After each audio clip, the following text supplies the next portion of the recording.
ಜೈ ರಾಮಕೃಷ್ಣ. ನಮಸ್ತೆ. ಯುಗಾವತಾರ ಶ್ರೀರಾಮಕೃಷ್ಣ ಗ್ರಂಥಾಧ್ಯಯನಕ್ಕೆ ತಮ್ಮೆಲ್ಲರಿಗೂ ಸ್ವಾಗತ. ಕ್ಷುದಿರಾಮ ಕಾಮಾರಪುಕುರದಲ್ಲಿ ಕಾಲಿಟ್ಟು 6 ವರ್ಷಗಳು ಸಂದುವು. ಮಗ ರಾಮಕುಮಾರನಿಗೀಗ 16 ತುಂಬಿದೆ. ಮಗಳು ಕಾತ್ಯಾಯಿನಿಗೆ 11 ವರ್ಷ. ಇಬ್ಬರಿಗೂ ಮದುವೆಯ ವಯಸ್ಸು. ಬಾಲ್ಯ ವಿವಾಹ ಪದ್ಧತಿ ಆಳವಾಗಿ ಬೇರು ಬಿಟ್ಟಿದ್ದ ಸಮಯ ಅದು. ಕಾತ್ಯಾಯಿನಿಯನ್ನು ಕಾಮಾರಪುಕುರಕ್ಕೆ 2 ಮೈಲಿ ದೂರದಲ್ಲಿರುವ ಆನೂರಿನ ಕೇನಾರಾಮ ವಂದ್ಯೋಪಾಧ್ಯಾಯ ಎಂಬವನಿಗೆ ಕೊಟ್ಟು ವಿವಾಹ ಮಾಡಿದರು. ಕೇನಾರಾಮನ ತಂಗಿಯನ್ನೇ ರಾಮಕುಮಾರನಿಗೆ ತಂದುಕೊಂಡರು. ರಾಮಕುಮಾರ ಕಾಮಾರಪುಕುರದ ಬಳಿಯ ಒಂದು ಸಂಸ್ಕೃತ ಪಾಠಶಾಲೆಯಲ್ಲಿ ವ್ಯಾಕರಣ ಸಾಹಿತ್ಯ ಮುಗಿಸಿ ಸ್ಮೃತಿಶಾಸ್ತ್ರವನ್ನು ಅಧ್ಯಯನ ಮಾಡುತ್ತಿದ್ದ. ಮತ್ತೆ 4 ವರ್ಷ ಕಳೆಯುವ ವೇಳೆಗೆ ಅವನ ಸಂಸ್ಕೃತ ಶಾಸ್ತ್ರಾಧ್ಯಯನಗಳೆಲ್ಲ ಸಾಂಗವಾಗಿ ಮುಗಿದು ಈಗ ಅವನು ಪೌರೋಹಿತ್ಯಾದಿಗಳನ್ನು ಮಾಡುತ್ತಾ ಮನೆಗೆ ಕಿಂಚಿತ್ ಸಂಪಾದನೆಯನ್ನು ತರಲು ಸಾಧ್ಯವಾಯಿತು. ಇದರಿಂದಾಗಿ ಸಂಸಾರ ನಿರ್ವಹಣೆ ಸುಲಭವಾಯಿತು. ಅದಕ್ಕಿಂತ ಹೆಚ್ಚಾಗಿ ಪ್ರಪಂಚದ ವಿಷಯದಲ್ಲಿ ಅನಾಸಕ್ತನೂ ಪರಮಾರ್ಥ ವಿಷಯದಲ್ಲಿ ಅನುರಕ್ತನೂ ಆಗಿದ್ದ ಕ್ಷುದಿರಾಮನಿಗೆ ತನ್ನ ಆಧ್ಯಾತ್ಮಿಕ ಸಾಧನೆಯಲ್ಲಿ ಆಳವಾಗಿ ಮುಳುಗಲು ಅನುಕೂಲವಾಯಿತು. ಆದರೆ ಇದೇ ವೇಳೆಗೆ ಅವನ ಪ್ರಾಣ ಸಖನಾದ ಸುಖಲಾಲ ಗೋಸ್ವಾಮಿ ತೀರಿಕೊಂಡ. ಕ್ಷುದಿರಾಮನ ಪಾಲಿಗೆ ಇದೊಂದು ದೊಡ್ಡ ಆಘಾತವೇ ಆಯಿತು. ಅದರಿಂದ ಚೇತರಿಸಿಕೊಳ್ಳಲು ಅವನಿಗೆ ಎಷ್ಟೋ ದಿನ ಬೇಕಾಯಿತು. ಈಗ ಗೃಹಕೃತ್ಯದ ಭಾರದಿಂದ ಪಾರಾಗಿರುವುದರಿಂದ ಕ್ಷುದಿರಾಮನಿಗೆ ತುಂಬ ವಿರಾಮ. ಈ ಸಮಯದಲ್ಲೇ ಅವನಿಗೆ ತೀರ್ಥಯಾತ್ರೆಯನ್ನು ಕೈಗೊಳ್ಳಬೇಕೆಂದು ತೀವ್ರ ಹಂಬಲ ಉಂಟಾಯಿತು. ಕೂಡಲೇ ಅದಕ್ಕೆ ಸಿದ್ಧನಾಗಿ ಬಿಟ್ಟ. ಸುಮಾರು 1824ರಲ್ಲಿ ಅವನು ಕಾಲ್ನಡಿಗೆಯಲ್ಲೇ ರಾಮೇಶ್ವರದತ್ತ ಹೊರಟ.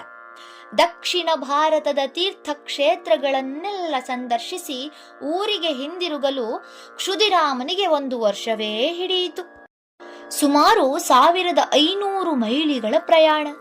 ರಾಮೇಶ್ವರದಿಂದ ಬರುವಾಗ ಕ್ಷುದಿರಾಮ ಒಂದು ಬಾಣಲಿಂಗವನ್ನು ತಂದ. ಈಗ ಅದಕ್ಕೆ ಪ್ರತಿದಿನ ಭಕ್ತಿ ಶ್ರದ್ಧೆಯಿಂದ ಪೂಜೆಗೈಯಲಾರಂಭಿಸಿದ. ರಾಮೇಶ್ವರ ಎಂಬ ಹೆಸರಿನ ಆ ಬಾಣಲಿಂಗವನ್ನು ಕಾಮಾರಪುಕುರದಲ್ಲಿ ನಾವು ಇಂದಿಗೂ ಕಾಣಬಹುದು. ಕ್ಷುದಿರಾಮ ರಾಮೇಶ್ವರಕ್ಕೆ ಹೋಗಿ ಬಂದ 1 ವರ್ಷದ ಬಳಿಕ ಚಂದ್ರಮಣಿ ಒಂದು ಗಂಡು ಮಗುವಿಗೆ ಜನ್ಮವಿತ್ತಳು. ಯಾತ್ರೆಯ ಸ್ಮರಣಾರ್ಥವಾಗಿ ಮಗುವಿಗೆ ರಾಮೇಶ್ವರ ಎಂದೇ ನಾಮಕರಣ ಮಾಡಿದರು. ಇನ್ನೂ 8 ವರ್ಷಗಳು ಉರುಳಿದವು. ಈ ವೇಳೆಗೆ ರಾಮಕುಮಾರ ತನ್ನ ವೃತ್ತಿಯಲ್ಲಿ ಸಾಕಷ್ಟು ಪ್ರವೀಣನಾದ. ಊರವರ ಧಾರ್ಮಿಕ ಸಮಸ್ಯೆಗಳಿಗೆ ಸ್ಮೃತಿಶಾಸ್ತ್ರಗಳ ಆಧಾರದ ಮೇಲೆ ಉತ್ತರವಿತ್ತು ಸಮಾಧಾನ ಹೇಳಬಲ್ಲವನಾದ. ಹೋಮ ಹವನಾದಿಗಳ ಆದಿಯಾಗಿ ಬಗೆ ಬಗೆಯ ವೈದಿಕ ಕಾರ್ಯಗಳನ್ನು ಯಶಸ್ವಿಯಾಗಿ ನಡೆಸಲು ಸಮರ್ಥನಾದ. ಈ ಎಲ್ಲ ಕಾರಣಗಳಿಂದ ಅವನ ಆರ್ಥಿಕ ಪರಿಸ್ಥಿತಿ ಸಾಕಷ್ಟು ಸುಧಾರಿಸಿತು. ಶಾಸ್ತ್ರಗಳನ್ನು ಕ್ರಮಬದ್ಧವಾಗಿ ಅಧ್ಯಯನ ಮಾಡಿ ಅವುಗಳ ಮರ್ಮವನ್ನರಿತ ರಾಮಕುಮಾರನಿಗೆ ಶಕ್ತಿ ಪೂಜೆಯಲ್ಲಿ ಅಂದರೆ ದೇವಿಯ ಉಪಾಸನೆಯಲ್ಲಿ ವಿಶೇಷ ಶ್ರದ್ಧೆ ಉಂಟಾಯಿತು. ಅವನು ಒಬ್ಬ ಸಮರ್ಥ ಗುರುವಿನಿಂದ ಶಕ್ತಿ ಮಂತ್ರೋಪದೇಶವನ್ನೂ ಪಡೆದಿದ್ದ. ಹೀಗೆ ಅವನು ಆ ಶಕ್ತಿ ಮಂತ್ರದ ಸಹಾಯದಿಂದ ಹೋಮ ಹವನಾದಿಗಳನ್ನು ಪರಿಣಾಮಕಾರಿಯಾಗಿ ಮಾಡಬಲ್ಲವನಾದ. ಅತ್ಯಂತ ಶ್ರದ್ಧಾಭಕ್ತಿಯಿಂದ ಶಕ್ತಿಯ ಉಪಾಸನೆ ಮಾಡಿದ್ದರಿಂದ ಅವನಿಗೆ ಕೆಲವಾರು ಅಲೌಕಿಕ ಅನುಭವಗಳೂ ಆದವು. ಒಮ್ಮೆ ಅವನಿಗೆ ಜಗನ್ಮಾತೆ ತನ್ನ ನಾಲಿಗೆ ಮೇಲೆ ಬೀಜಾಕ್ಷರವನ್ನು ಬರೆದಂತೆ ಅನುಭವವಾಯಿತು. ಇದರ ಪರಿಣಾಮವಾಗಿ ಅವನು ಜ್ಯೋತಿಷ್ಯದಲ್ಲಿ ಪರಿಪೂರ್ಣ ಸಿದ್ಧಿ ಪಡೆದ. ಅವನು ನುಡಿದ ಭವಿಷ್ಯವೆಲ್ಲವೂ ಸತ್ಯವಾಗುತ್ತಿತ್ತು. ರೋಗಿಯೊಬ್ಬನನ್ನು ನೋಡುವಷ್ಟರಿಂದಲೇ ಅವನು ಗುಣ ಹೊಂದುವನೇ ಇಲ್ಲವೇ ಎಂಬುದನ್ನು ಹೇಳಬಲ್ಲವನಾದ. ನಿಖರವಾಗಿ ಭವಿಷ್ಯ ಹೇಳಬಲ್ಲ ಸಾಮರ್ಥ್ಯವಿದ್ದ ಅವನು ಆ ಪ್ರದೇಶದಲ್ಲೆಲ್ಲ ಕ್ಷಿಪ್ರದಲ್ಲೇ ಪ್ರಸಿದ್ಧಿ ಪಡೆದನೆಂದರೆ ಅಚ್ಚರಿಯೇನಿದೆ? ಎಂಥ ಭಯಂಕರ ಕಾಯಿಲೆಯಿಂದ ನರಳುವ ರೋಗಿಯಾದರೂ ಸರಿಯೇ, ರಾಮಕುಮಾರ ಶಾಂತಿ ಕಾರ್ಯ ಮಾಡಿದರೆ ಸಾಕು, ರೋಗಿ ನಗುನಗುತ್ತ ಮೇಲೇಳುತ್ತಿದ್ದ.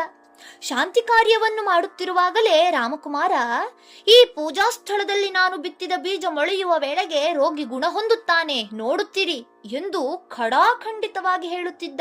ಮತ್ತು ಅದಕ್ಕನುಗುಣವಾಗಿ ಆ ರೋಗಿ ಗುಣ ಹೊಂದಿ ಮೇಲೇಳುತ್ತಿದ್ದ.